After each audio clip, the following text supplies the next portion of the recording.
આ સાથે જ એક મહત્વના અને મોટા સમાચાર સામે આવી રહ્યા છે તેની પર નજર કરી લઈશું।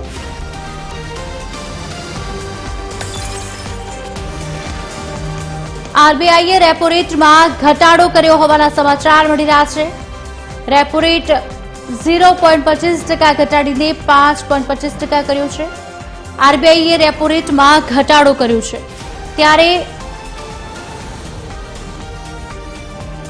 રેપો રેટ ઘટાડાયો છે। આરબીઆઈએ રેપો રેટમાં ઘટાડો કર્યો છે।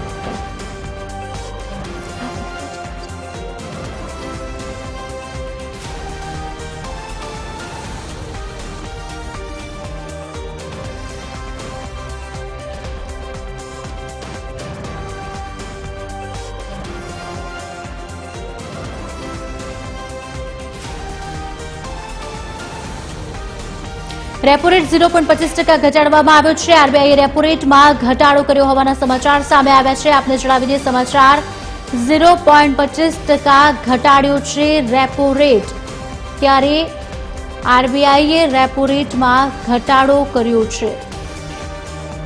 સમાચાર આપને જણાવી દઈએ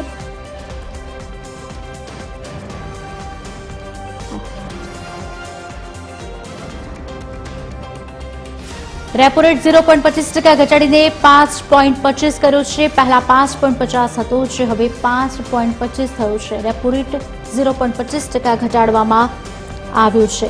આપને જણાવી દઈએ સમાચાર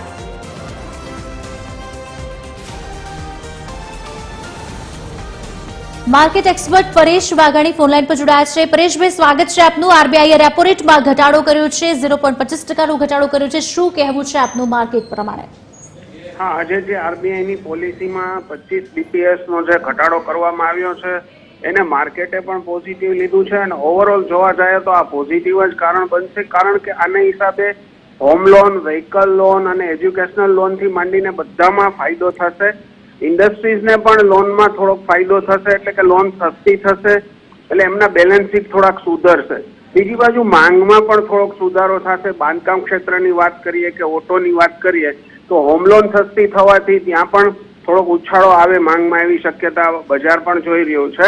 આજે પણ બજાર અત્યારે સેન્સેક્સે આ ઘટાડાને વધાવ્યું છે, બજાર પોઝિટિવ છે, એટલે એવું કહી શકાય કે ઓવરઓલ જે એક્સપેક્ટેડ હતો ઘટાડો 25 બીપીએસ નો એ આરબીઆઈ દ્વારા જાહેર કરવામાં આવી ચૂક્યો છે અને એની અસર આપણને લાંબે ગાળે પણ પોઝિટિવ જોવા મળશે। અત્યારે એવું કહી શકાય કે આને હિસાબે ઘણી બધા ક્ષેત્રોમાં, ઇન્ડસ્ટ્રીઝમાં થોડો ઘણો બેલેન્સ શીટ સારા થશે, માંગ વધશે અને આંકડાઓ જોવા જઈએ તો સારા આવશે, એ અપેક્ષાએ બજાર પણ સુધરી રહ્યું છે અને લોકોને પણ હોમ લોન, વ્હીકલ લોન ઘણી સસ્તી થશે એવું લાગી રહ્યું છે। જી આભાર અમારી સાથે જોડાવા બદલ। તો વધુ એક એક્સપર્ટ, માર્કેટ એક્સપર્ટ ભરત પંચાલ અમારી સાથે જોડાઈ ચૂક્યા છે। ભરતભાઈ, આ પહેલા જ આપની સાથે વાત થઈ હતી અને અટકળો હતી તે પ્રમાણે આરબીઆઈએ રેપો રેટમાં ઘટાડો કર્યો છે, આપની પ્રતિક્રિયા લઈશું પહેલા। જી, ધારણા પ્રમાણે જ રિઝર્વ બેંક ઓફ ઇન્ડિયાની મોનિટરી પોલિસીની જાહેરાત થઈ છે, એમાં રેપો રેટમાં 25 બેઝિસ પોઈન્ટનો ઘટાડો કરવામાં આવ્યો છે।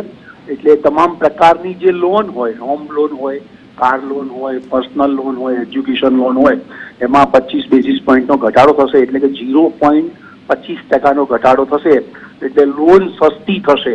એટલે આપણે જે ધારણા મૂકી હતી કે ફુગાવાનો દર ઘટીને આવ્યો છે, લક્ષ્યાંક કરતાં પણ નીચે છે આરબીઆઈના, એટલે રેપો રેટમાં ઘટાડો કરી શકે છે। એ જ પ્રમાણે આરબીઆઈએ રેપો રેટમાં ફરી એક વખત ઘટાડો કર્યો છે અને કદાચ આ આરબીઆઈની એમપીસી આ 2025ના વર્ષની છેલ્લી મીટિંગ હતી, પણ આ વખતે આ વર્ષમાં જોઈએ ને તો 1.25% ઘટાડો થયો છે।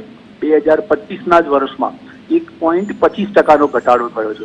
આ પહેલા આરબીઆઈએ 1% ઘટાડો રેપો રેટમાં કરી ચૂકી છે, એટલે આ વર્ષ 2025નું જે વર્ષ છે એ સૌથી મોટા વ્યાજદરના ઘટાડા માટે જાણીતું બનશે, કારણ કે જે જીડીપી ગ્રોથ પણ આપણો ખૂબ સારો આવ્યો છે, ક્વાર્ટર 2નો 8.2%, એટલે જેને કહેવાય કે ફુગાવાનો દર જ્યારે ઘટીને આવે ત્યારે આરબીઆઈ માટે રેપો રેટને ઘટાડવું ખૂબ સરળ બની ગયું, એટલે એમણે રેપો રેટને 25 બેઝિસ પોઈન્ટનો ઘટાડો કર્યો છે। જી ચોક્કસથી ભરતભાઈ, એક સવાલ એ થઈ રહ્યો છે કે આ વર્ષે જે રેપો રેટ છે તે 4 વખત ઘટ્યો છે ને 1.25%નો ઘટાડો થયો છે, એટલે છેલ્લા 5 વર્ષ, લગભગ 5 વર્ષની વાત કરીએ તો 5 વર્ષ પછી આ વસ્તુ થઈ છે, આપનું શું માનવું છે?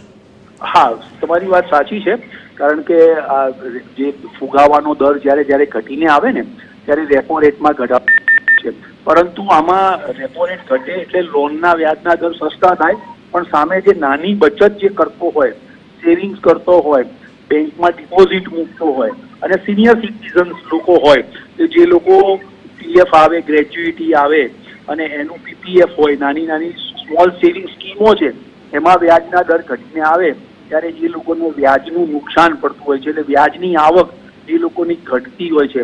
એટલે સામાન્ય રીતે વધારે પડતા વ્યાજના દર જ્યારે ઘટે ત્યારે આવા જે નાના બચતકારો હોય, નાની બેંકમાં એફડી કરતા હોય, સિનિયર સિટીઝન્સ હોય, એમને પણ એક મોટા પ્રકારનું નુકસાન થતું હોય છે.